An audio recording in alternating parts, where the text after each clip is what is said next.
నమస్తే, welcome to 99 TV big డిబేట్కి స్వాగతం.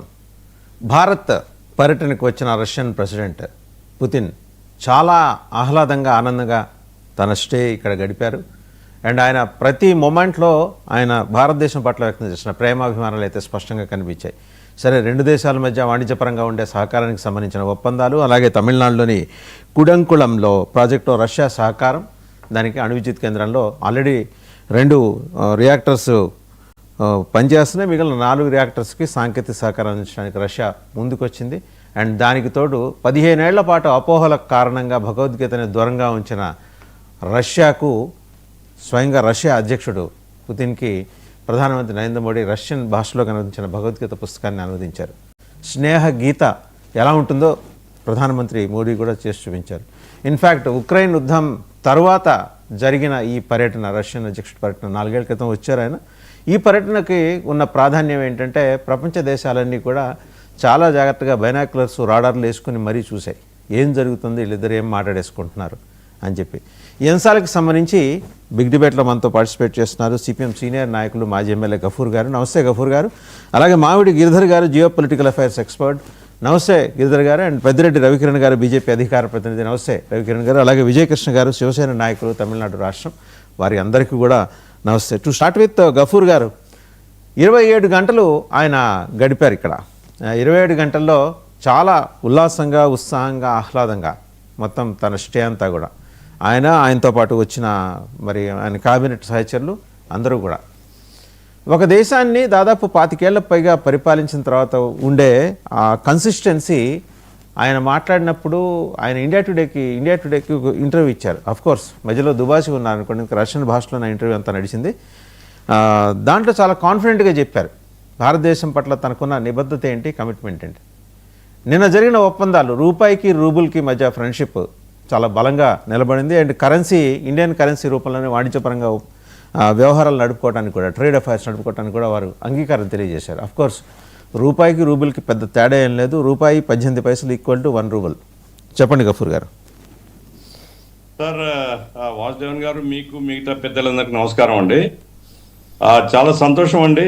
ఎందుకంటే ఇప్పుడు ప్రపంచ వాణిజ్యంలో మన మీద సుంకాల వేటు పడుతున్నటువంటి పూర్వరంగంలో మరో పెద్ద దేశంతో మన సంబంధాలు పెంచుకోవడం కానీ, మన వ్యాపారాన్ని, వాణిజ్యాన్ని పెంచుకోవడానికి ఒక ప్రయత్నం చేయడం కానీ చాలా అభినందనీయం. అందు ప్రత్యేకించి ఉద్రిక్తతలు పెరుగుతున్నటువంటి పూర్వరంగంలో మరి రష్యాతో మనం మాట్లాడడం, చివరిలో మన ప్రధానమంత్రి గారు కూడా చెప్పారు, ఉక్రెయిన్తో శాంతి చేసుకోవడం మంచిది, చర్చల ద్వారా ఒక ఒప్పందానికి వస్తే మంచిది అనేటువంటి అభిప్రాయం మన దేశం యొక్క అభిప్రాయంగా చెప్పడం అనేటువంటి చాలా సంతోషం. ఆ రకంగా ఏంటంటే రష్యాను ఒక రకంగా బాయ్కాట్ చేయాలనేటువంటిది వెస్ట్రన్ వరల్డ్ యొక్క ప్రయత్నం.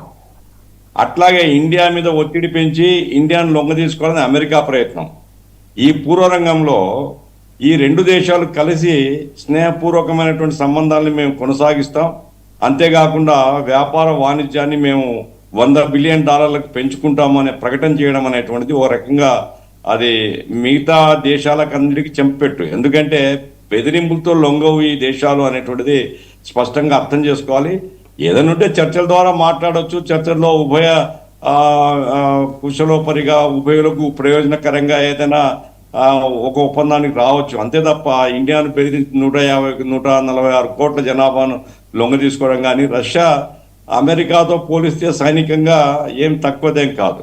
మరి అటువంటి దేశాన్ని బెదిరించి లొంగ తీసుకోవడానికి ప్రయత్నం కానీ ఇది కుదరదని సాధ్యమైంది. అంతేకాకుండా నిన్న ప్రధానంగా పుతిన్ గారి మాటల్లో భారతదేశం యొక్క ఎనర్జీ అవసరాలని మేము తప్పనిసరిగా తీరుస్తాము.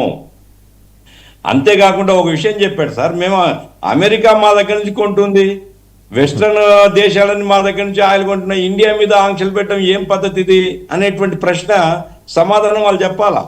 ఎందుకు ఇండియా బెదిరి పోతుందనే ఏమిటి నాకు అర్థం కాలేదు. కాబట్టి భారత రష్యా మైత్రి ఇప్పటిది కాదు సార్. భారత రష్యా మైత్రి మన స్వాతంత్రం వచ్చినప్పటి నుంచి, ఆ రోజుల్లో సోవియట్ రష్యా ఉన్నప్పుడు కూడా పారిశ్రామిక దేశాలు ఏవి మన పారిశ్రామిక ప్రగతికి తోడ్పడలేదు. అప్పుడు రష్యా ముందుకొచ్చి బిలా స్టీల్ ప్లాంట్ కట్టినారు, వైజాగ్ స్టీల్ ప్లాంట్ అసిస్టెన్స్ ఇచ్చారు. ఆ రకంగా ఏంటంటే మనతో ఒక మంచి మిత్రత్వం ఉంది. దాని కొనసాగింపు ఇన్నాళ్ళు సాగింది. మధ్యలో రష్యా ఒడిదుడుకులకు లోనైనప్పుడు కాస్త వాళ్ళ ఆర్థిక వ్యవస్థ కూడా బాగాలేదు.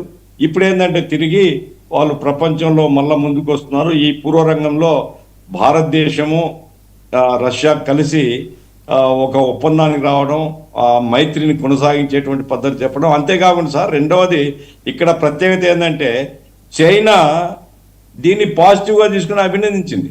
ఈ రెండు దేశాల మధ్య వ్యాపార వర్తక ఒప్పందాలు ఏవైతే ఉన్నాయో అట్లాగే సైనిక ఒప్పందాలు కూడా చేసుకున్నాం కదా మనం, కొన్ని మనకు సప్లై చేయడం కానీ వీటన్నిటిని చైనా ఆహ్వానించింది. అది ఒక మంచి పరిణామం. ఆసియా దేశాలు, పక్కన ఉన్నటువంటి సోవియట్ రష్యా ఇవన్నీ కలిస్తే మనం స్వయంగా ఎదగాలి, ఉభయ దేశాలు ఎదగాలి. రష్యా వాళ్ళు డెవలప్ కావాలి, మనం డెవలప్ కావాలి, చైనా డెవలప్ కావాలి. పరస్పరం బెదిరింపులతో ఒత్తిళ్లతో కాకుండా పరస్పరం మైత్రి ద్వారా పెరిగితే అన్ని దేశాలకు మంచిదని ఒక క్లియర్ సందేశము మనం ఇవ్వగలిగాము. ఇది ఒక పాజిటివ్గానే తీసుకోవాలని నా అభిప్రాయము. అయితే ఇందులో నేను అంటే వెంటనే కాదు, ఒకప్పుడు సార్ మనకు టొబాకో మొత్తం రష్యాకి ఎక్స్పోర్ట్ అయ్యేది ఆంధ్ర రాష్ట్రం నుంచి. మన టొబాకో రైతులు కానీ టొబాకో కంపెనీలు కానీ ఎంత బ్రహ్మాండంగా లాభాలతో ఉండేటివి. దురదృష్టవశాత్తు ఆ తర్వాత పోయినాయి. ఇప్పుడు టొబాకోను నేనేం ఎంకరేజ్ చేయను, ఎందుకంటే క్యాన్సర్ కారణం అవుతుంది. కానీ నెగటివ్ బ్యాలెన్స్ ఉంది వాళ్ళకు మనకు వ్యాపారం. రాబోయే కాలంలో మన విదేశీ వాణిజ్యం చేసేటువంటి మన శాఖ, ప్రభుత్వ శాఖ రష్యాకు ఎగుమతులు పెంచడానికి ప్రత్యేకించి అగ్రికల్చర్ కానీ టెక్స్టైల్స్ కానీ ఈ రంగంలో ఎట్లా పెంచాలి అనేటువంటిది చర్చిస్తే మంచిది. రాబోయే కాలంలో అటువంటి వ్యాపారం ఒప్పందం జరిగితే మన అగ్రికల్చర్ ఉపయోగపడుతుంది. అట్లాగే సార్ ఇప్పుడు రష్యాలో జనాభా నెగిటివ్ గ్రోత్లో ఉంది. వాళ్ళకు అసలు పనిచేసే వాళ్ళు లేరు. మ్యానుఫ్యాక్చరింగ్ రంగంలో కానీ అట్లాగే వాళ్ళ కన్స్ట్రక్షన్లో కానీ చాలా ఇబ్బందులతో ఉన్నారు వాళ్ళు. ఏ దేశాల నుంచో పిలుచుకుంటున్నారు. మనకు మ్యాన్ పవర్ ఉంది. ఈ విషయంలో కూడా వాళ్ళ వేజెస్, వాళ్ళకు మంచి జీవన ప్రమాణం ఇచ్చేటువంటి పద్ధతిలో మాట్లాడి మన ప్రభుత్వం కనుక చొరవ తీసుకుంటే మన దేశానికి మంచిది, వాళ్ళకు మంచిది. ఆ రకంగా ఉభయతారకంగా ఉండేటువంటి రాబోయే కాలంలో ఇటువంటి వ్యాపార ఒప్పందాలు ఇంకా పెంచుకుంటే మంచిది. ఆ రకంగా పుతిన్, మోడీ గారు ఇద్దరు కలుసుకోవడం, ఇద్దరు యొక్క జాయింట్ స్టేట్మెంట్ ఇవన్నీ ఆహ్వానించాలి. ఇది దేశానికి మంచిదని మా అభిప్రాయం. రైట్. గఫూర్ గారు, మామిడి గిరిధర్ గారు దగ్గరికి వెళ్దాం. రెండు పెద్ద దేశాలు, ప్రాస్పెక్ట్